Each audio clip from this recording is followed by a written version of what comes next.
Hello children, ये है class 10 syllabus for first year 2020। Exams date 30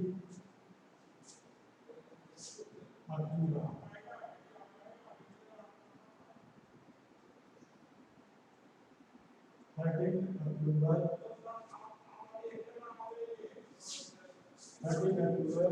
subject Hindi. ये lesson रहेगा कबीर, मीरा और प्रेमचंद, दो पोएम और प्रेमचंद। ये 3 लेसन तैयार करा। आज लाइब्रेरी एग्जाम होगा, हमको लगता है ये आपका रूम में ही होगा। उस दिन शायद 2 सब्जेक्ट का है। आपको सिलेबस के लिए है, मेन सिलेबस आपको रूटीन में दिया होगा। आप रूटीन वहाँ से देख लेना कब कितने बजे देना है एग्जाम। हम केवल ये सिलेबस के लिए बताया है कि सिर्फ 3 लेसन दिया है हमें, कबीर, मीरा, प्रेमचंद। आप इसके क्वेश्चन आंसर अच्छा से देख लेना। और प्रेमचंद जो बड़े भाई है उसका लास्ट में, लेसन के लास्ट में भाषा अध्ययन, तो भाषा अध्ययन का ग्रामर देखना और ग्रामर वाक्य वाला थोड़ा देखना। हो सकता है कि 20 मार्क का होगा पेपर। आप ऑनलाइन घर में ही बैठ करके करो, लेकिन ईमानदारी के साथ करना। ये नहीं कि किताब खोल करके अपना लिख लो, ऐसा मत करना। मेरा मतलब है कि आप थोड़ा ईमानदारी के साथ एग्जाम को देना। आप क्या पढ़ना है, क्या पढ़ो, अपने से पढ़ो। ये कबीर, मीरा, प्रेमचंद के क्वेश्चन आंसर अच्छा से तैयार कर लो। और प्रेमचंद के जो लास्ट वाला लेसन है भाषा अध्ययन, भाषा अध्ययन का ग्रामर और वाक्य वाला देख लेना। ये जो सरल वाक्य संयुक्त वाक्य हमने पढ़ाया था, तो सरल और संयुक्त मिश्र को थोड़ा देखो, पदवंत को छोड़ दो, लेकिन वाक्य को थोड़ा देखो। हो सकता है क्वेश्चन में डालो। और बाकी जो ग्रामर रहेगा वो प्रेमचंद के लेसन से ही रहेगा। वो लेसन का जो नीचे में भाषा अध्ययन का वो वही। तो आप अपना थोड़ा अच्छा से तैयारी करो और एग्जाम को देखो क्या होता है। और लेकिन वही है कि थोड़ा ईमानदारी के साथ एग्जाम देने की कोशिश करना। ऐसा नहीं कि बहुत से ऐसे लोग हैं जिनको लिखने पढ़ने भी नहीं आता। मुझे पता है बहुत से लोगों को पढ़ने लिखने आता नहीं, वो तो नकल मारेंगे। अब हम वहाँ तो बैठ करके देख नहीं रहे कि आप कैसे लिख रहे हो, लेकिन ईमानदारी से लिखो। और ये जो प्रेमचंद का लेसन है, तो प्रेमचंद के लेसन में क्वेश्चन जब खत्म हो जाता है ना, तो लास्ट में भाषा अध्ययन दिया है। इसमें क्या पर्यायवाची है और इधर में मुहावरों का वाक्य में प्रयोग करो, ये है। फिर उसके बाद सकर्मक क्रिया है, अकर्मक क्रिया है, और उसके बाद आप जो वो है क्या बोलते हैं वाक्य पढ़ाया है। सरल वाक्य, संयुक्त वाक्य, मिश्र वाक्य। आप उसको अच्छे से पढ़ लो।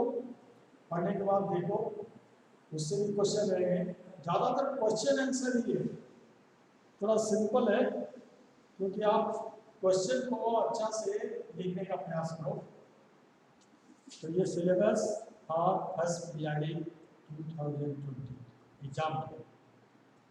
ये 3 लेसन है, कबीर का साखी, मीरा का पद, प्रेमचंद का बड़े भाई साहब।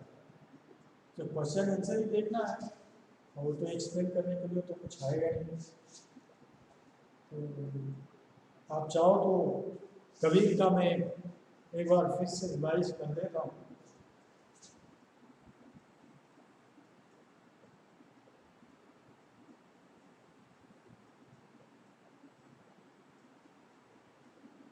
ऐसी वाणी बोलिए मन का आपा खोए।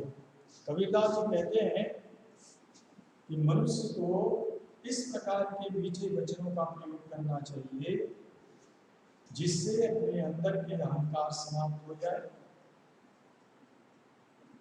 कहते हैं मीठे वचनों का प्रयोग करने से अपने शरीर को तो शीतलता प्राप्त होता ही, साथ ही साथ दूसरों को भी सुख प्राप्त होता है। तो कबीरदास का कहना है कि जब मनुष्य अपने अंदर के अहंकार को समाप्त करके जब मीठे वचनों का प्रयोग करता है तो मीठे वचनों का प्रयोग सीधे हृदय पर करता है, तो अपना तन भी शीतल होता है, अपना भी, अपने शरीर को भी, अपने मन को भी सुख प्राप्त होता है, और उनको सुख और दूसरे को भी सुख और शांति प्रदान करता है। कस्तूरी कुंडल रसय भूले बनमार, ऐसे घट घट काम है दुनिया लेकर। कबीरदास जी कहते हैं कि कस्तूरी एक सुगंधित पदार्थ जो हिरण के नाभि में रहता है और उस सुगंध के प्रभाव से प्रभावित होकर के हिरण उसे खोजने का प्रयास करती है, उसे जंगलों में जाता घूम करके ढूंढती है।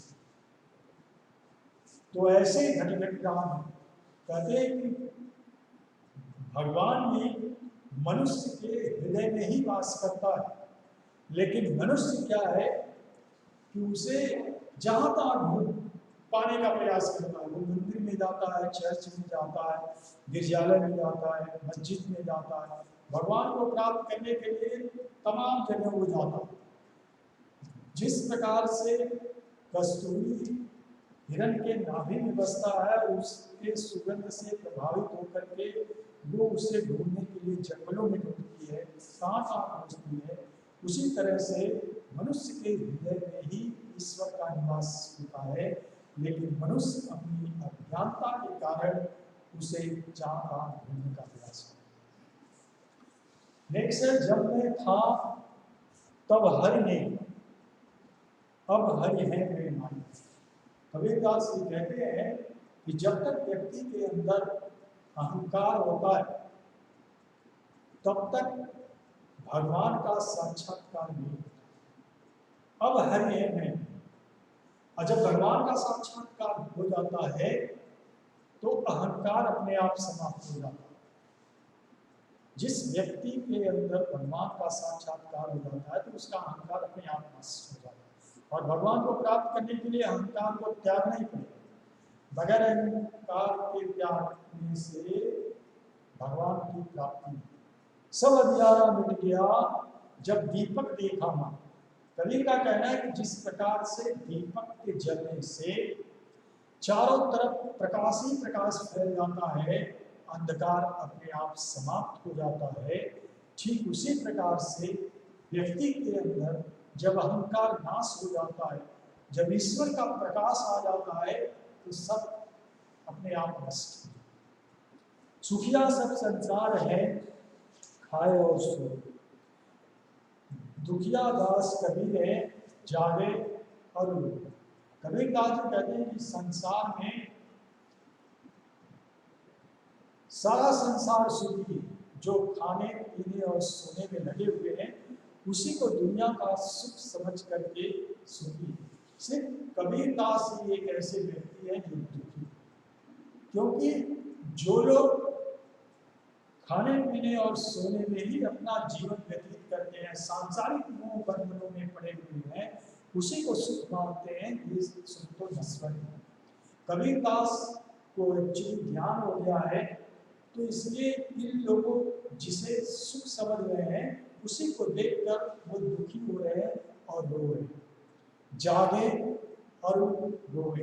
उन्हें ज्ञान हो गया है कि जिस संसार को देख करके लोग व्यक्ति अपने सांसारिक चीजों में डूबा हुआ है, वो अपने को सुखी मानता है, लेकिन उसकी इस अज्ञानता को देख करके, क्योंकि कबीर को ज्ञान हो गया था, इस अज्ञानता को देख करके वो ज्यादा विरह भुवनगम। विरह का मतलब एक तड़प होता है, तड़पन।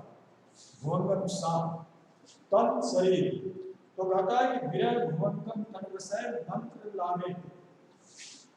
कहता है कि राम वियोगी ना जीवे जीवे तो मौला।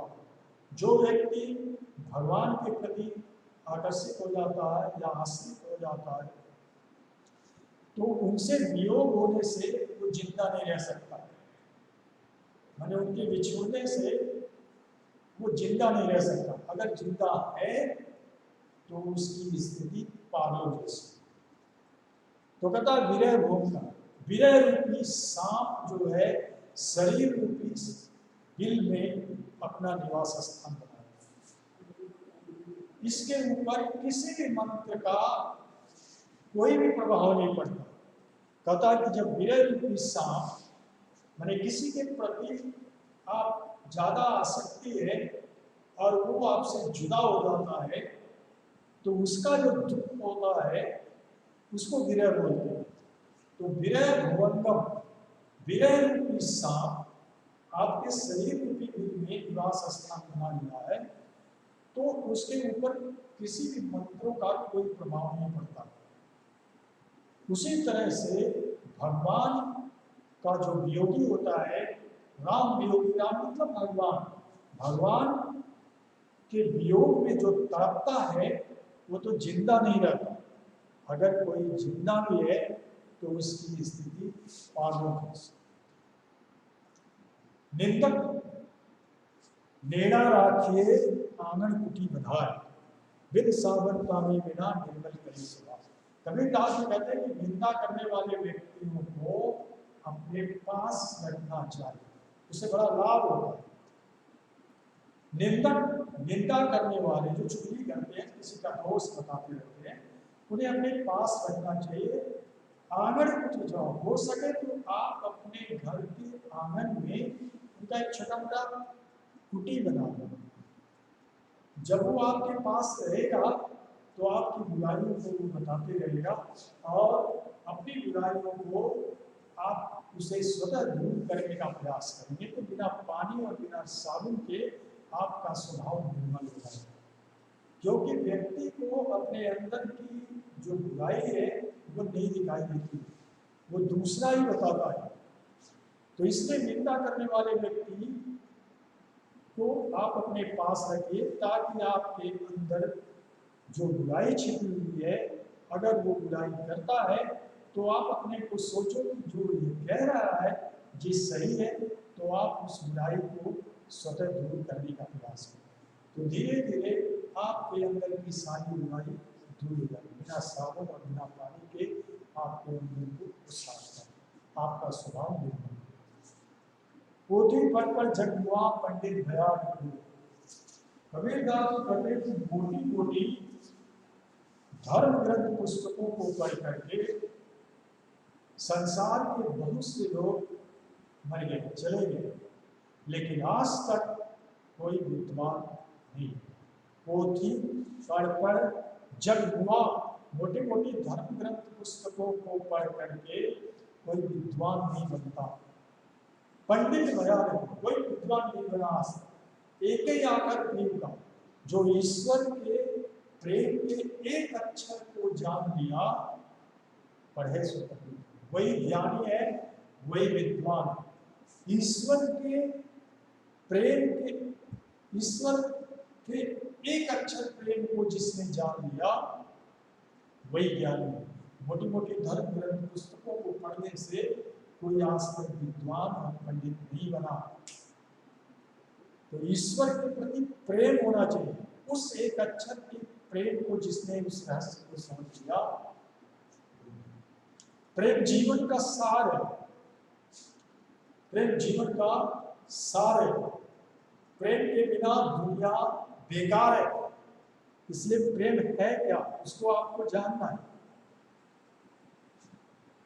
हम नेक्स्ट है, हम घर जाना अपना लिया मुराना हाथ। कबीरदास जी कहते हैं कि मैं तो अपने अंदर, अपने घर के अंदर, मतलब अपने शरीर के अंदर जितनी बुराई थी सबको जला करके राख कर दिया। अब मैं मसाल रूपी ज्ञान को लेकर के निकल पड़ा हूँ। अब घर जा लो ताश का, मैं अब उसके घर को जलाने के लिए तैयार हूँ जे चले हमारे साथ। जो हमारे साथ चलने के लिए तैयार हो जाए तो उसके अंदर की भी बुराइयों को मैं जला करके नष्ट करूंगा, उसे अपने ज्ञान के प्रकाश से प्रकाशवान। कबीर का कहना है कि हम घर जा रहा, मैं तो अपने घर के, अपने शरीर के अंदर की सारी बुराइयों को जलाकर ज्ञानवान हो जाऊं, अब ज्ञान रूपी मसान को लेकर के मैं निकल पड़ा हूँ। अब मैं उसके घर को जलाऊंगा। मैंने जो अज्ञानी अगर वो मेरे साथ चलने के लिए तैयार हो जाए तो मैं उसके सारी बुराइयों को जलाकर अपने ज्ञान के प्रकाश से प्रकाशमान हूँ। इस प्रकार ये है पूरा। आप कबीर का जो क्वेश्चन का आंसर है वहाँ पर लिखा होगा, आप उसको अच्छी तरह से पढ़ो। उसके बाद हीरा तक का पढ़ो। नेक्स्ट में मैं देखता हूँ, आज का दिन में इतनी समाप्त करता हूँ क्योंकि 15 मिनट से ज़्यादा नहीं चलता, लोडिंग नहीं होता, इसलिए दिक्कत है। तो इसलिए अब दूसरी बार मैं देखूँगा, ठीक है।